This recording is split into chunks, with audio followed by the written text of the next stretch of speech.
নমস্কার, আপনাদের সবাইকে স্বাগত। সম্প্রতি সামাজিক মাধ্যমে গুঞ্জন হয়ে উঠেছে যে ভুটান ভারতের সাথে সংযুক্তি চায় যদি কিছু সুরক্ষা ও স্বার্থ সুনিশ্চিত করা হয়। এই বিষয়ে ভারতের প্রতিক্রিয়া মিশ্র। অনেকেই বিষয়টি সমর্থন করেছেন, আবার অনেকেই করছেন না। এর পিছনে ঐতিহাসিক, মানসিক এবং কৌশলগত কারণ থাকতে পারে। তবে এটি ভারতের একটি বৃহত্তর কৌশলগত, নৈতিক, সভ্যতাগত চিন্তার সাথে যুক্ত। সংযুক্তি এবং দখল সম্পূর্ণ আলাদা ধারণা। সংযুক্তি হয় উভয় পক্ষের সম্মতিতে, যেখানে পারস্পরিক লাভ ও ঐতিহাসিক সম্পর্ক গুরুত্বপূর্ণ ভূমিকা পালন করে। ভুটান ভারতের ঘনিষ্ঠ মিত্র এবং এটি একটি স্বতন্ত্র সাংস্কৃতিক, ঐতিহাসিক ও রাজনৈতিক সত্তা। ভারতের জন্য ভুটানের সঙ্গে কোনো ধরনের সংযুক্তি নৈতিক ও কৌশলগত অর্থে বিচার করা যেতে পারে। জেনে নেওয়া যাক সংযুক্তির সম্ভাব্য কারণসমূহ। প্রথমটি, চীনের প্রভাব ঠেকানো। ভুটান একটি বাফার স্টেট হিসেবে কাজ করে ভারত ও চীনের মধ্যে। তবে চীনের ক্রমাগত আগ্রাসী নীতি ভুটানের সার্বভৌমত্বকে হুমকির মুখে ফেলেছে।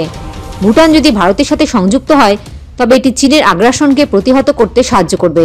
দ্বিতীয়ত, সামাজিক ও সাংস্কৃতিক সাদৃশ্য। ভুটান ও ভারতের মধ্যে ঐতিহাসিক ও সাংস্কৃতিক মিল আছে।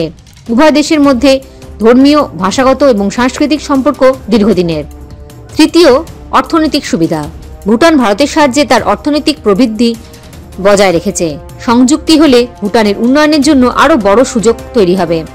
চতুর্থ, মৌলবাদ প্রতিরোধ। ভারতের উত্তর পূর্ব এবং ভুটানের কিছু অঞ্চলে মৌলবাদ ও বিচ্ছিন্নতাবাদী কার্যক্রম রয়েছে।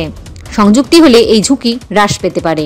অন্যদিকে 700 থেকে 800 বছরের পরাধীনতা এবং ঔপনিবেশিক শাসনের কারণে ভারতের বিস্তারের ইচ্ছা অনেকাংশে ক্ষীণ হয়ে গেছে। অনেকেই মনে করেন বড় পরিবর্তন ঝুঁকি নিয়ে আসে। ভুটান ভারতের জন্য একটি বাফার স্টেট হিসেবে কাজ করে। সরাসরি চীনের মুখোমুখি হওয়ার পরিবর্তে অনেকেই মনে করেন ভুটানকে স্বাধীন রাখাই কৌশলগতভাবে ভালো। ভুটান ভারতের সাথে সংযুক্ত হলে চীন ও পশ্চিমী বিশ্বে বিরূপ প্রতিক্রিয়া হতে পারে। ভুটান সংযুক্তির সুবিধা এবং চ্যালেঞ্জ রয়েছে। ভারতের উত্তর পূর্ব সীমান্ত আরও সুরক্ষিত হবে। ভুটানের নাগরিকরা ভারতের বৃহত্তর অর্থনৈতিক ও শিক্ষা সুবিধা পাবে। চীনের আগ্রাসন প্রতিরোধে ভারত আরও শক্তিশালী অবস্থানে থাকবে। ভারত আন্তর্জাতিক পর্যায়ে চাপের মুখোমুখি হতে পারে। ভুটানের স্বতন্ত্র সাংস্কৃতিক পরিচয় রক্ষা কঠিন হতে পারে। ভারতের আভ্যন্তরীণ রাজনৈতিক বিরোধ বাড়তে পারে। ভারত ও ভুটানের সম্পর্ক একটি মডেল হিসেবে বিবেচিত হয়, যেখানে সহযোগিতা এবং পারস্পরিক শ্রদ্ধা মূল ভিত্তি। সংযুক্তি একটি গুরুত্বপূর্ণ বিষয়, যা উভয় দেশের দীর্ঘমেয়াদী স্বার্থের উপর নির্ভর করবে। ভারতের উচিত এটি সতর্কতার সাথে বিবেচনা করা, যেন উভয় দেশের ঐতিহ্য ও সার্বভৌমত্ব অক্ষুণ্ণ থাকে। এই বিষয়ে আপনাদের কি মতামত কমেন্ট করে জানাবেন। জয় হিন্দ, জয় জওয়ান, জয় কিষান।